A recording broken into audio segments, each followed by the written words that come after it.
औज़ुबिल्लाहिमिनश्शैतानिर्रजीम बिस्मिल्लाहिर्रहमानिर्रहीम। मैं हूं आपका तबीब हकीम लियाकत अली खिची अपने चैनल तिब की दुनिया मुफरिद अज़ा के साथ। और आज हम जो टॉपिक शुरू कर रहे हैं ये है जी हिजामा सीखें, और इस सिलसिले का ये पहला सबक है। इसमें इंशाल्लाह 2 या 3 असबाक में हम कोशिश करेंगे कि आपको हजामा जो है वो तिब के असूलों के मुताबिक सिखा दें, क्योंकि ये एक अज़ीम तरीक़ा इलाज है। सुन्नत नबवी सल्लल्लाहु अलैहि वसल्लम का तरीक़ा इलाज है। तो इसको अगर हम समझ कर नहीं करते और इसके बुनियादी फ़वाइद जो है वो आवाम को नहीं मिलते, तो आवाम का एतमाद जो है वो इससे उठ जाएगा।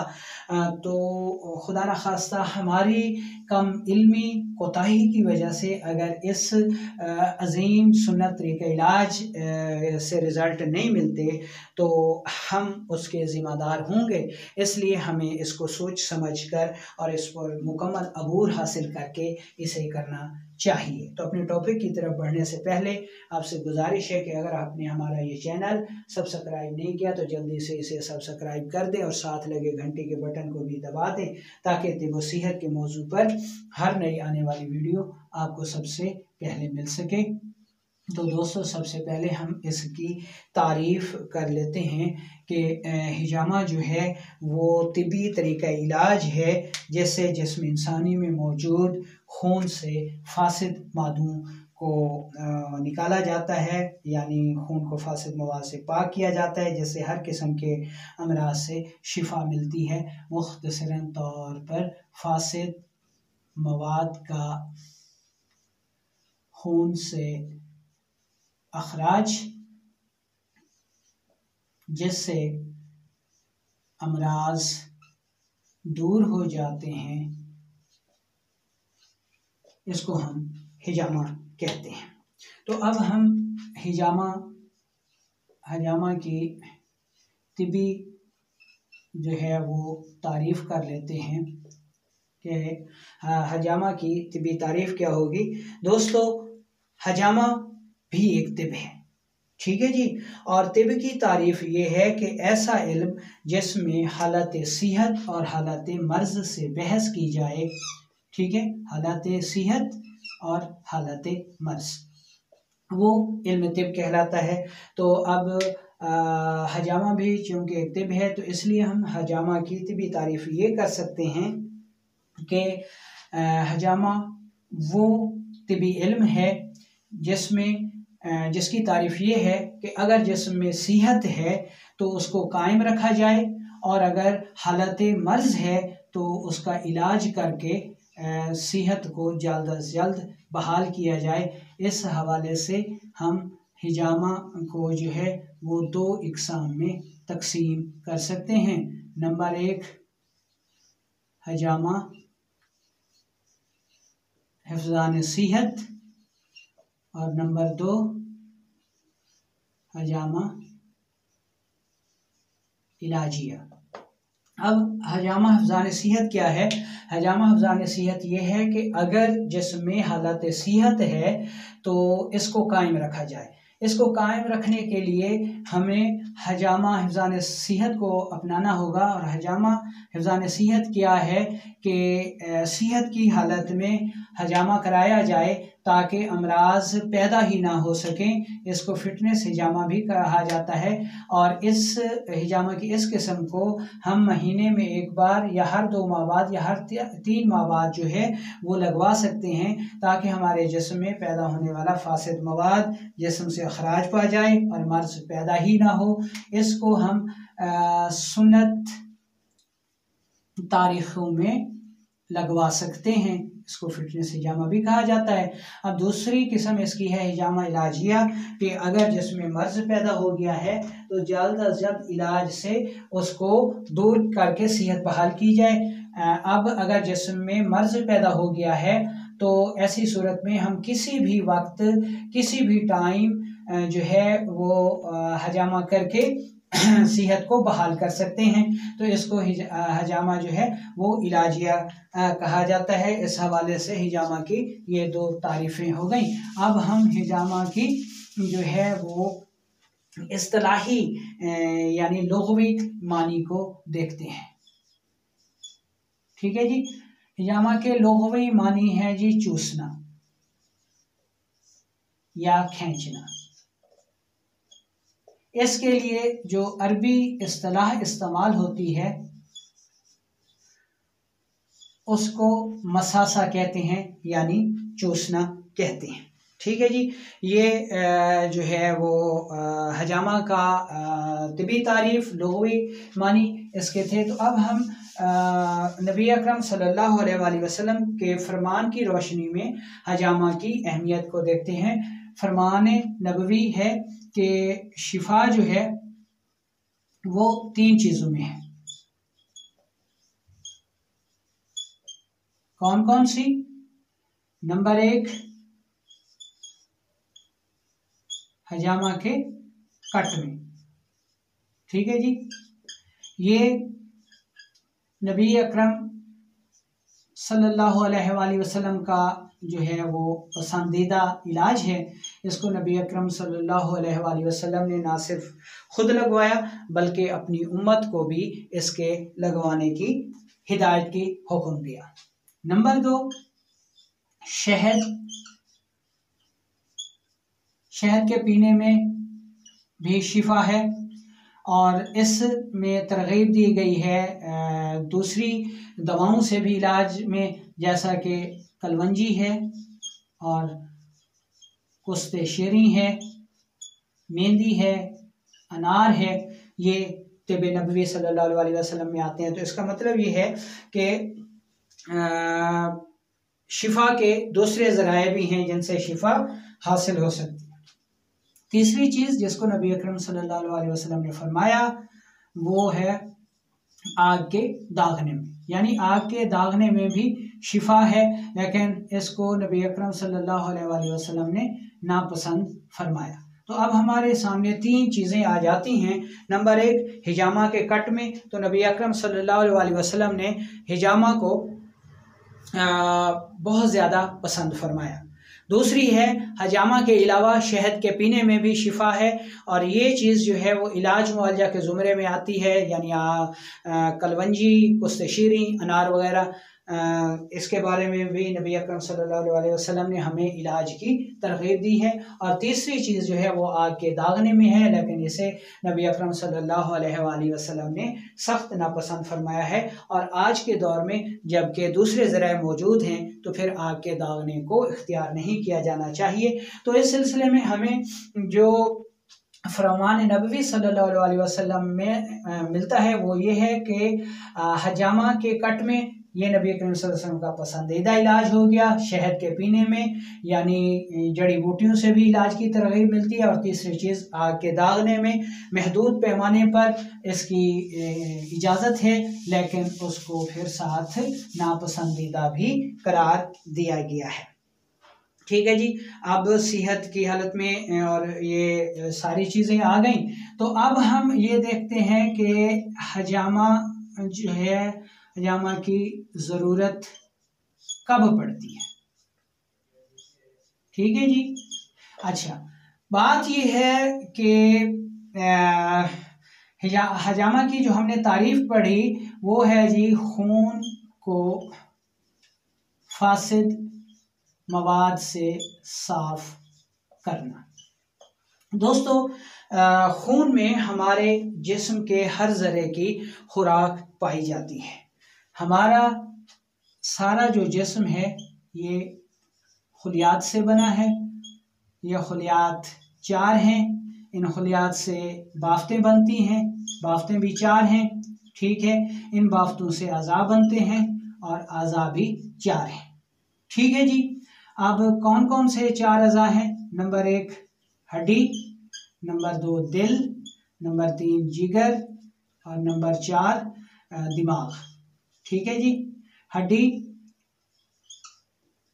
बुनियादी उज़्व और ये 3 हयाती अज़ा। ठीक है जी। यहाँ तक उम्मीद है कि आपको समझ आ गई होगी। तो हमारे जिस्म के जो हयाती अज़ा हैं, ठीक है, दिल, जिगर और दिमाग। जब तक इनके आफाल जो है वो तबाही रहते हैं तो जिसमें सेहत रहती है, और जब इनके आफाल गैर तबाही हो जाते हैं तो मर्ज पैदा हो जाता है। दिल की जो खुराक है ये सौदा है, और जिगर की जो खुराक है ये सफरा है, ये अखलात हैं, और दिमाग की जो खुराक है वो बलगम है। ठीक है जी। इससे जो फासिद मादा या टॉक्सिन पैदा होता है उसको हम बवासीरी टॉक्सिन कहते हैं। इससे जो टॉक्सिन पैदा होता है उसको सोजाकी टॉक्सिन कहा जाता है, और इससे जो टॉक्सिन पैदा होता है इसको बलगमी टॉक्सिन कहा जाता है। ठीक है। खून में इन टॉक्सिन में से किसी का भी बढ़ जाना जो है वो अमराज पैदा करता है। अगर बवासीरी टॉक्सिन बढ़ गया है तो दिल के अमराज पैदा होते हैं, अगर सोजाकी टॉक्सिन रुक जाता है तो जिगर के अमराज पैदा होते हैं, अगर बलगमी टॉक्सिन रुक जाता है तो दिमाग के अमराज पैदा हो जाते हैं। एक मुआलिज इनकी तशखीस करके जो है वो मखसूस टॉक्सिन को खून से निकाल लेता है जिससे शिफा मिल जाती है। अब हम ये देखते हैं जी कि ये जो टॉक्सिन है ये पैदा कैसे होता है। ठीक है।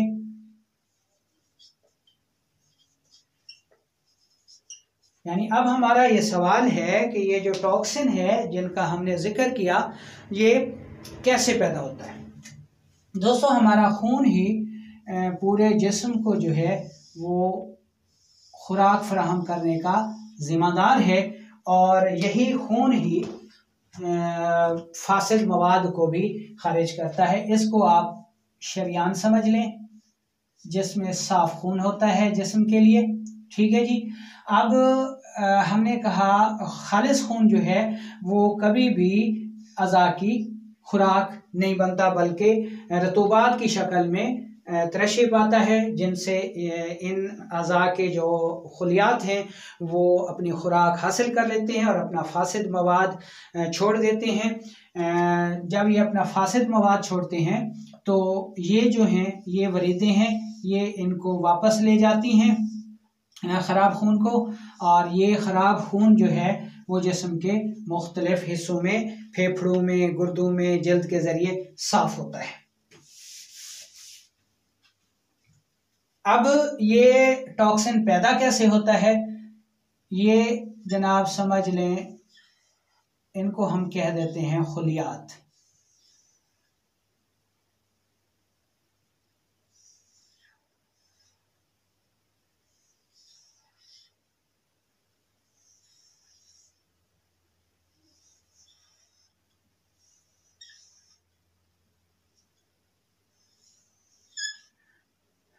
ये असबी खलियात हो गए, ये गुदी खलियात हो गए, और ये उजलाती खलियात हो गए। ठीक है जी। अब इनके दरमियान छोटे छोटे इस तरह के ग्लैंड्स लगे हुए हैं जिनको गुदोदे जाज़बा कहते हैं, और इनको मसासा भी कहते हैं यानी चूसने वाली गिल्टियाँ, और इनको लम्फेटिक ग्लैंड्स भी कहा जाता है। ठीक है जी। दोस्तों, इस चीज़ को आपने बहुत गौर से समझना है। अब फ़र्ज़ करें कि ये असबी खलियात हैं, ये अपनी खुराक ले रहे हैं, तो ये खून से जो है ये बलगमी रतूबात का तरशी होता है। ये जो असबी खलियात हैं ये इन रतूबात, बलगमी रतूबात को अपनी खुराक बनाते हैं और अपना फासिद मादा खारिज करते हैं। ये जो फासिद मवाद है प्लस बच जाने वाली ये बलगमी रतूबात, इसको ये जो गुदोद जाज़बा है, मसासा है, ये चूस लेते हैं, और चूस लेने के बाद ये इन वरीदों में डाल देते हैं, और वरीदें जो है वो इस खून को वापस ले जाती हैं, और जहाँ पर ये खून मुख्तलिफ मकामात पर साफ़ होता है। अब फ़र्ज़ करें कि हम जो है वो बलगमी ग़िज़ाएँ ज़्यादा खाते हैं। जब बलगमी ग़िज़ाएँ ज़्यादा खाते हैं तो बलगमी रतूबात ज़्यादा तरशें पाती हैं, और जब ज़्यादा तरशें पाती हैं, लेकिन ये जो असबी खलियात हैं ये अपनी ज़रूरत की ही ग़िज़ा लेते हैं, तो बाकी जो बलगमी रतूबात हैं वो मुसलसल इन खलियात के बाहर जमा रहती हैं। मुसलसल इस अमल की वजह से ये जो गुदूद जाज़बा हैं, मसासा हैं, चूसने वाली गिल्टियाँ हैं, ये इन फासिद और इजाफी बलगमी रतूबात को नहीं चूस सकती, जिसकी वजह से ये बलगमी रतूबात यहाँ पर रुक जाती हैं और फासिद हो जाती हैं, और इनमें बलगमी टॉक्सिन पैदा हो जाता है। यही सूरत अगर गुद्दी खलियात में हो तो सुज़ाकी टॉक्सिन पैदा होगा, और उज़लाती खलियात में हो तो बवासीरी टॉक्सिन पैदा होगा। तो बुनियादी तौर पर जब ये निज़ाम यहाँ पर बिगड़ जाता है और कोई मखसूस खिल्त ज़्यादा हो जाती है, तो उस खिल्त के जो खुलियात हैं वो तहरीक में आकर सिकुड़ जाते हैं, ना फासिद मवाद को खारिज करते हैं, ना रतूबात को लेते हैं, और ये रतूबात यहाँ पर रुक कर मुताफन हो जाती हैं। अब यहाँ पर ये जो गुदूद जाज़बा हैं, मसासा हैं, इनका फेल सिकुड़ गया। अब ये जो रतूबात हैं ये जिन खुलियात में रुकती हैं उनके अफ़ाल को गैर तबाही कर देती हैं। जब ये निज़ाम बिगड़ जाता है तो बाहर से फिर हम कप और कट के ज़रिए हजामा करके इन फासिद मवाद को निकालते हैं। ये फासिद मवाद खारिज होते ही ये जो गुदूद जाज़बा हैं, मसासा हैं, ये फिर तहरीक में आ जाते हैं और उस उज़्व के अमराज जो हैं वो दूर हो जाते हैं। अब फ़र्ज़ करें कि यहाँ पर ये मवाद रुका हुआ है, गुदूद जाज़बा का जो फ़ेल है वो गैर तबाही हो चुका है। अब यहाँ पर हम नबज़ से तशख़ीस करेंगे जी कि किस उज़्व में जो है वो तहरीक पैदा हो गई और वो गैर तबाही हो गया है, उसको हम इस तरह करेंगे। फ़र्ज़ करें कि अगर आसाबी तहरीक गैर तबाही है तो फिर ये जो खलियात हैं, ठीक है, असाबी खलियात में तो यहाँ पर जो टॉक्सिन है वो है जी बलगमी टॉक्सिन। ठीक है जी।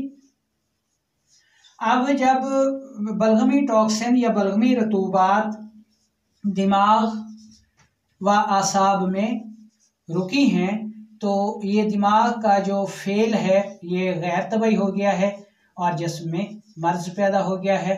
ठीक है जी। अब हम क्या करेंगे? ठीक है जी, हम ये करेंगे कि इस बलगमी टॉक्सिन को हजामा के ज़रिए, हजामा के कट और कप के ज़रिए निकाल लेंगे।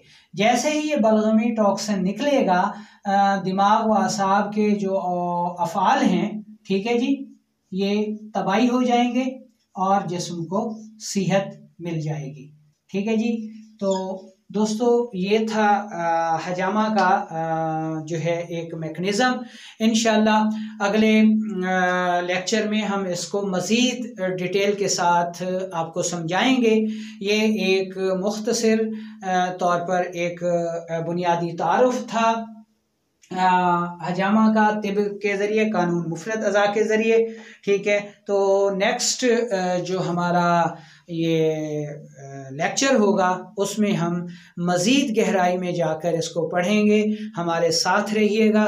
इंशाअल्लाह हम हजामा में आपको एक थ्योरी देंगे जिसमें आप पुरएतमाद होकर हजामा कर सकेंगे। आपको पता होगा कि किस उज़्व में मर्ज़ है, वहाँ पर कौन सा टॉक्सिन पैदा हो गया है और आप किस ज़रिए से मरीज़ का इलाज कर रहे हैं।